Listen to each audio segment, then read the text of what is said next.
পাইপের ভিতরে কিভাবে তার ঢুকাইলাম বিল্ডিংয়ের কন্ডাকশনে যে কাজগুলো করা হয়। তো এখন গ্যাং সুইচ ফিডিং করতেছি আমি। তো দেখেন আমি কালেকশনগুলো করতেছি এবং হিসাব করে যতগুলো পয়েন্ট রয়েছে সমস্ত পয়েন্টের লাইন নামিয়েছি আমি। এই হলুদ তারগুলো কিন্তু আইপিএসের তার, এইগুলা কিন্তু আমরা সবসময় সতর্ক হয়ে রাখি।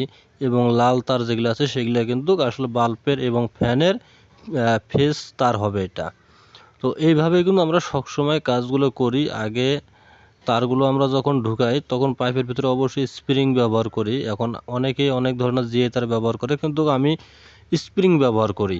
তো যাই হোক, তারগুলো টানলাম, টানার পরে এখন বোর্ড সুইচ কালেকশনগুলো করব। কালেকশন না করলে তো লাইন যাবে না, এটা তো আপনারা সকলে জানেন।